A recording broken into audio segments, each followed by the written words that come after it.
ആദ്യം അഡ്വക്കേറ്റ് വസന്ത് തെങ്ങുപള്ളി,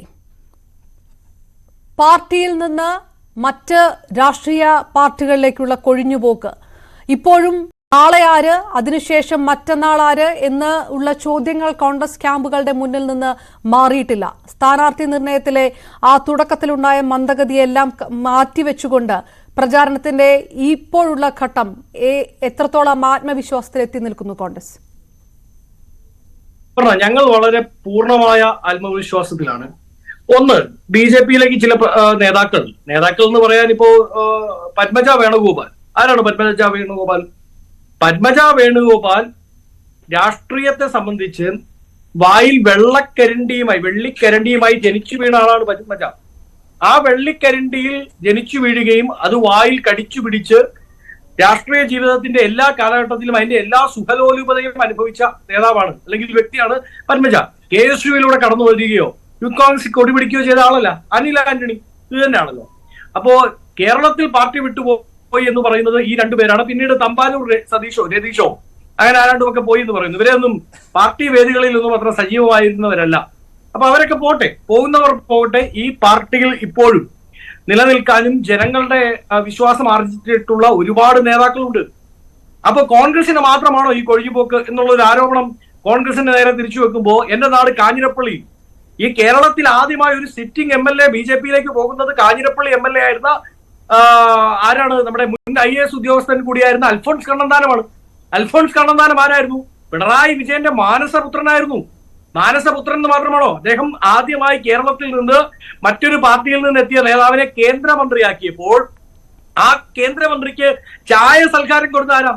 പിണറായി വിജയനല്ലേ? അതിനുശേഷം അൽഫോൺസ് കണ്ണന്താനൻ തന്നെ പറഞ്ഞില്ലേ, ഞാൻ പിണറായി വിജയൻ എന്ന നേതാവിന്റെ ആശീർവാദത്തോടു കൂടിയാണ് BJPയിലേക്ക് പോയത് എന്ന് പറഞ്ഞില്ലേ? അങ്ങനെ ആ വിഷയത്തിൽ നിന്ന് മാറും വസന്ത്. അവസാനം ഈ എത്ര കോൺഗ്രസ് നേതാക്കൾ ഈ കഴിഞ്ഞ മാസങ്ങളിൽ ദേശീയ തലത്തിൽ BJPയിലേക്ക് പോയി എന്നൊക്കെ അപ്പുറത്തെ പാനലിസ്റ്റുകൾ പറഞ്ഞു തുടങ്ങിയാൽ ഈ ചർച്ച തന്നെ വഴിമാറിപ്പോകും. കേരളത്തിലെ സ്ഥിതി, കേരളത്തിലെ നിങ്ങളുടെ ആത്മവിശ്വാസം ഏത് തരത്തിലാണ് എന്നുള്ളൊരു ചോദ്യത്തിൽ നിൽക്കുന്നതായിരിക്കും കോൺഗ്രസിന് സേഫ്. അല്ല, ഞങ്ങൾ ഈ തെരഞ്ഞെടുപ്പിൽ പ്രതീക്ഷിക്കുന്ന അപർണ രണ്ട് തരം പ്രചരണ ആയുധങ്ങളാണ്. ഒന്നാമതായി, ജനം പൊറുതിമുട്ടിയിരിക്കുന്നു കേന്ദ്ര ഭരണത്തിൽ. ഇപ്പൊ കഴിഞ്ഞ ദിവസം 2 രൂപ എന്ത് കുറച്ചു? പെട്രോളിന്റെ ഡീസലിന്റെ വില 2 രൂപ കുറച്ചു. എത്രയാണ് കേന്ദ്രം മാത്രം ടാക്സ് പിടിച്ചു മാറ്റുന്നത്? ഒരുപക്ഷെ ഇത് GSTയിൽ ഉൾപ്പെടുത്തിയിരുന്നെങ്കിൽ 60 68 രൂപയ്ക്ക് കിട്ടണ്ട. ഇനി ഇവർ പറയട്ടെ, എന്താണ് ക്രൂഡ് ഓയിൽ വിലക്കനുസരിച്ച് പെട്രോൾ വില നിശ്ചയിക്കാനുള്ള അവകാശം ഉണ്ടാക്കി കൊടുത്തത് UPA ഗവൺമെന്റ് ആണ്. അങ്ങനെ ആയിരുന്നെങ്കിലും ഈ ടാക്സ് റേറ്റ് ഇത്രമാത്രം ഉയർത്തിയില്ലായിരുന്നെങ്കിൽ ഇപ്പോൾ കിട്ടുന്നത് 80 രൂപയ്ക്കാണ്. മിനിമം, മാക്സിമം ടാക്സ് എടുത്താൽ പോലും ഒരു 80 രൂപയ്ക്കെങ്കിലും കിട്ടേണ്ട പെട്രോൾ 108 രൂപയ്ക്ക് ആക്കിയിട്ട് 2 രൂപ കുറച്ചു. ഈ സർക്കാർ 2014 അധികാരത്തിൽ വരുമ്പോൾ ഇവിടെ LPGയുടെ വില 400 രൂപ, ഇന്ന് വില 1000 ആയിരുന്നു, അത് 800 ആക്കി.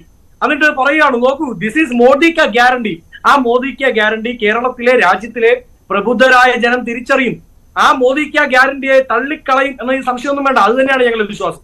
അങ്ങനെ തള്ളിക്കളയുമ്പോൾ ആർക്ക് വോട്ട് ചെയ്യും? മോദിക്കെതിരായ ഒരു വോട്ടുണ്ടല്ലോ. ആ മോദിക്കെതിരായ വോട്ട്, അല്ലെങ്കിൽ മോദിയുടെ ഗവൺമെന്റിനെതിരായ ആന്റി ഇൻകംബൻസിക്കെതിരായ വോട്ട് ആർക്ക് ചെയ്യുമെന്ന് കേരള ജനത ചിന്തിക്കുമ്പോൾ ആർക്ക് ചെയ്യാൻ പറ്റും? അടിമുട്ടി അഴിമതി ആരോപണങ്ങളിൽ മുക്കി നിൽക്കുന്ന LDF ചെയ്യാൻ പറ്റുമോ? SFIO അന്വേഷണം നേരിടുന്ന മകളുടെ പിതാവിന്റെ പാർട്ടിക്ക് ചെയ്യാൻ പറ്റുമോ? ക്യാമറയിൽ വരെ അമ്മായിച്ചൻ ഒരു ഇൻകം ഉണ്ടാക്കി കൊടുക്കാൻ വേണ്ടി, മകന്റെ അമ്മായിച്ചനാണെന്ന് ഓർക്കണം, ഇൻകം ഉണ്ടാക്കി കൊടുക്കാൻ വേണ്ടി അഴിമതി നടത്തിയ പിണറായി വിജയന്റെ പാർട്ടിക്ക് ചെയ്യാൻ പറ്റുമോ? പറ്റില്ല എന്ന് ജനം തീരുമാനിക്കും. 2 രൂപ അധിക സെസ് പിരിച്ചിട്ടും 6 മാസമായി പെൻഷൻ കൊടുക്കാത്ത പിണറായി വിജയന്റെ പാർട്ടിക്ക് ചെയ്യാൻ പറ്റുമോ? പറ്റില്ല എന്ന് ജനം തീരുമാനിക്കും. അവിടെ ജനത്തിലുള്ള ഓപ്ഷൻ മതേതര ജനാധിപത്യ മുന്നണിയായ UDF തന്നെയാണ്. അത് ഞങ്ങളിലേക്ക് വന്നു ചേരുമെന്നും. അതായത് ഞാൻ ചോദിക്കുന്നത്, വസന്ത അജണ്ട കൃത്യമാണോ?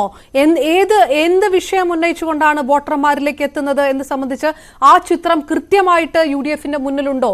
സ്ഥാനാർത്ഥി നിർണയവുമായി ബന്ധപ്പെട്ടുള്ള ആശയക്കുഴപ്പങ്ങൾ അവസാനിച്ചുകൊണ്ട് വലിയ രീതിയിലേക്കുള്ള പ്രചരണത്തിലേക്ക് കടക്കുന്നു. വലിയ രീതിയിലുള്ള ആവേശങ്ങളൊക്കെ ഈ റാലിയുമായി ബന്ധപ്പെട്ടുണ്ട്, അതെല്ലാം സമ്മതിക്കുന്നു. പക്ഷേ എന്തെല്ലാം പ്രചാരണ വിഷയങ്ങളാണ്, എന്താണ് ഉദ്ദേശിക്കുന്നത്, അതിന്റെ കൃത്യമായിട്ടുള്ള ചിത്രം എന്താണ് എന്നൊരു ഫോക്കസിലേക്ക് UDFും കോൺഗ്രസും എത്തിയിട്ടുണ്ടോ എന്നതാണ് ചോദ്യം. ഈ പറഞ്ഞതുപോലെയുള്ള വിഷയങ്ങളെല്ലാം ഉണ്ട്. സംസ്ഥാന സർക്കാരിനെതിരെ, കേന്ദ്ര സർക്കാരിനെതിരെ, ഇങ്ങനെ ഒരുപാട് വിഷയങ്ങളിൽ ഊന്നിക്കൊണ്ട് പ്രചാരണം മുന്നോട്ട് പോവുകയാണ് എന്നുകൂടിയാണോ? അല്ല, പ്രധാന വിഷയം ജനം പൊറുതിമുട്ടിയിരിക്കുന്നു എന്നുള്ളത് തന്നെയാണ് പറഞ്ഞത്. രണ്ട് സർക്കാരുകളെ കൊണ്ട്. അതുകൊണ്ട് തന്നെ പ്രധാന സബ്ജക്ട് ഓഫ് എന്താ പറയുന്നത് ദിസ് എലക്ഷൻ ആന്റി ഇൻകംബൻസി തന്നെയാണ്. അത് കേന്ദ്ര ഗവൺമെന്റിനെതിരായുണ്ട്, സംസ്ഥാന എതിരായിട്ടുണ്ട്. സംസ്ഥാന ഗവൺമെന്റിനെതിരായിട്ടുള്ളത് ഹിമാലയൻ പർവ്വതത്തിന്റെ മുകളിൽ എത്തി നിൽക്കുകയാണ്. അത്രമാത്രം പീക്ക് ലെവലിലാണ്. അതിനെ വോട്ടാക്കി മാറ്റാൻ പറ്റുമെന്ന് തന്നെയാണ് ഞങ്ങളുടെ വിശ്വാസം.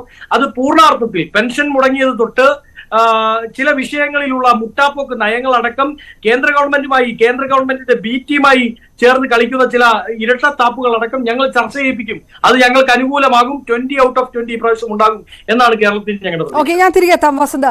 ഡോക്ടർ